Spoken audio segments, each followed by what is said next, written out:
Beautiful. Golden ratio, rule of thirds. Jesus Christ. This is look at the way these hands are modeled. Tiny bit of occlusion, like the brightness of the shading on the hands. A little bit of, oh my God, the blush around the place.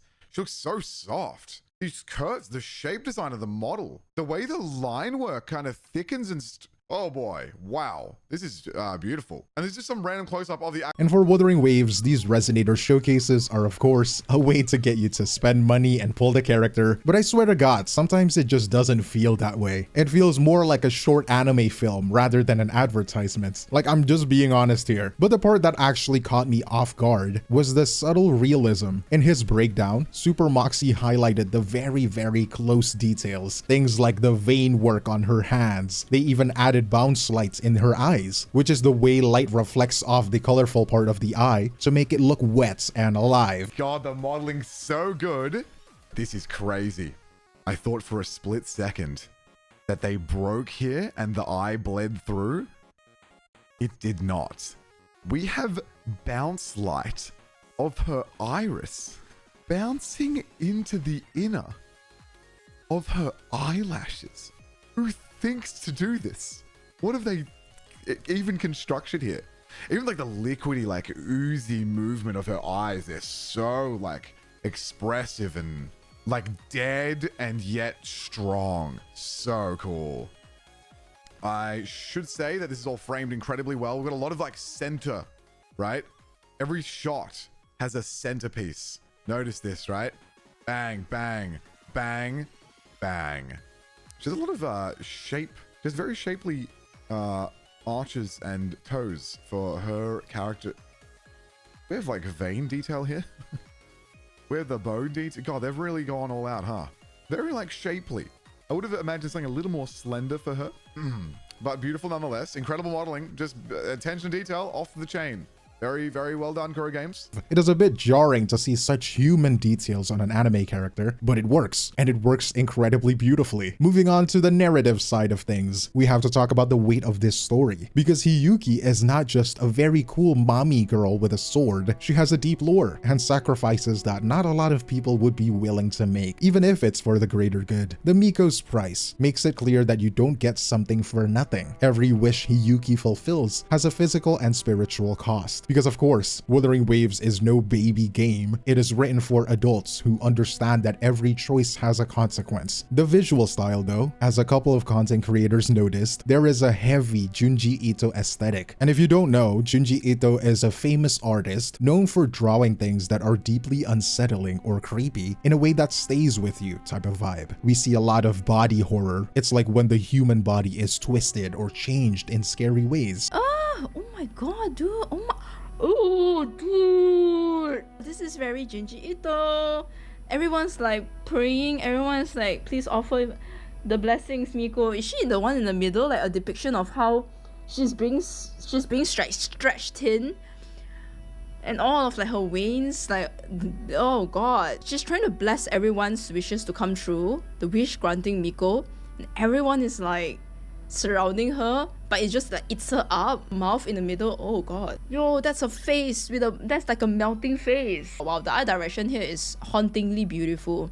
She's burning herself. She's literally melting herself away by being this wish granting Miko. The futures that she spent. The melting faces and the corrupted hands create this feeling of being tiny and helpless against a giant, scary universe. It is meant to make you feel uneasy. It actually makes the spring ending feels like a hard-won relief. That sense of finally the nightmare is over, because what came before was so hard to watch. But the real gut punch is the concept of spending futures. This is the core tragedy of who Hiyuki is. She is literally erasing potential futures of her own life. Imagine every future where she gets to grow old or be happy. She is deleting those versions of herself to pay for the wishes of others. Things like these make it easier to care about the character rather than a typical hero story who is just a good person for no reason. She is helping, but by doing that, she is disappearing one future at a time. And I think that's scary in its own way. We just looked at the horror, but you can't really have horror without the right sound to go along with it. The music here is built on two opposite things existing at the same time. time, not necessarily fighting one another, but just existing, acknowledging that there is a contrast between segments. You have the traditional Japanese chimes and strings. They are calm, ritualistic in a way. They sound like something used in a formal ceremony. But then, as Marco Meatball pointed out, the trailer slams into transgressive sounds that breaks the rules, like aggressive throat singing and heavy beats, the perfect mirror for Hiyuki herself. Love the juxtaposition between the cherry blossom dance. Throat singing! Listen to that. A year free from misfortune. Lady Miko, I seek your blessing. Peace and prosperity for our children. Why tension strings? Probably the pressure of others? Lady Miko. Hey! Lady Miko. Are you truly willing to grant my wish? Even if it drains your years? Yes, that's why.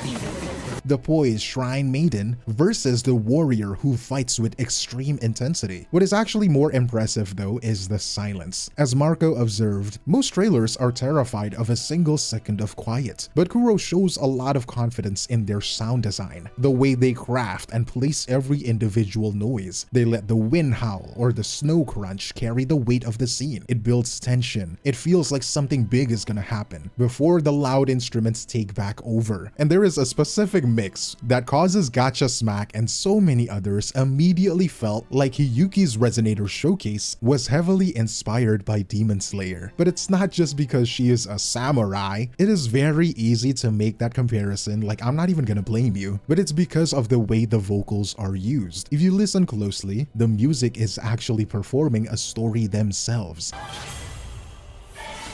blanket spring beneath.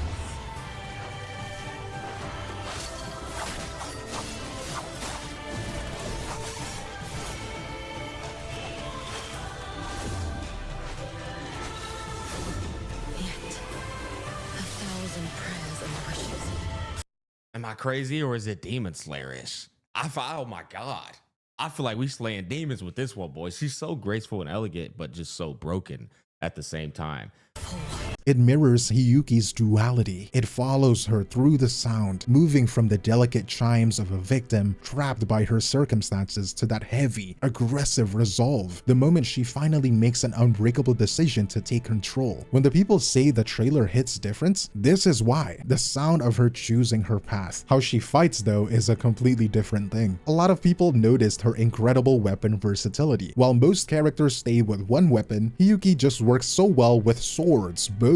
I'm not even surprised if she squared up with her own fist right in the middle of a sword combo. I mean, you gotta understand, just because she's a mommy doesn't mean she can't throw hands. A weapon master would be a very fitting identity. In a way, it also looks like the peak evolution of the game's combat system, probably the most creative version of fighting we have seen so far. And of course, there is that motivated katana style that we all recognized, that high-speed Virgil style combat that satisfies the power fantasy. I mean, playing Hiyuki would definitely, absolutely make you feel like an unstoppable badass. But what is clever is how they kept her grounded. Even when she is moving at light speed, her strikes look precise, graceful, and intentional. It is not just mindless hacking and slashing, which is why a lot of people call her movements and attack patterns similar to a performance, something close to dancing, graceful, and elegant. Finally, this is probably the segment you are all waiting for, the legacy. If you have been following Kuro Games for a long time, especially if you played their other game, Punishing Grey Raven, you have probably seen this before. I mean, I talked about it already in my Hiyuki video a few weeks ago, but this Resonator Showcase just affirms it even more. Between the red and the white colors, and that very specific way she stands with her sword, the nods to Alpha are everywhere. A love letter to their roots, basically. It's the developers' way of saying they remember where they started. That, or they just really love Alpha Crimson Weave, in which I don't blame them at all. Kuro gives her an instant sense of aura, right? It makes her feel like a big deal before she even says a word. It rewards the veterans of Kuro Games, the players who have been playing Kuro's games for years, by giving them a familiar face in a new world. But beyond the references, this whole showcase is an anniversary statement. It's a milestone, a big important marker of progress. This was Kuro's way of proving they have mastered their craft. They have finally become total experts at what they do. I don't think it needs needs much saying, but we all could feel it by now, right? It really does feel like Wuthering Waves and Kuro Games are actually leading the genre when it comes to cinematic storytelling. Wuthering Waves ain't just some game anymore. Wuthering Waves is a standard. I pray that the future games could have the resilience to top it, because right now I find it really hard to enjoy other games when this one exists. At the end of the day, Hiyuki's showcase isn't the best just because it was the one with the most aura farming. It is because it was cohesive. Every single part, the music, the art, the story, it feels together perfectly like a puzzle piece. It feels like Kuro is flexing on everybody else in the genre. I mean, it shows that they are indeed better at doing their jobs than these other gacha companies, alongside the story that just feels essential to the soul of the game and its characters. For Wuthering Waves, this represents a before and after moment. The bar has been moved, or in other words, the standard for what we expect from this developer has gone way up, and from now on, Hiyuki is the benchmark. Every future Resonator is going to be measured against this. If the next characters don't hit this level of effort, it's going to be very hard for the community not to notice. But that brings us to the real question. With Kuro Games setting this kind of quality for the anniversary, do you think Hiyuki is the must-pull of the year, or are you still holding your asteroids for the upcoming Cyberpunk collab? Let me know in the comments below, but that is all from me, 𝗖𝗍𝗆𝗆𝗆, and now we'll see you in the next one. Cheers.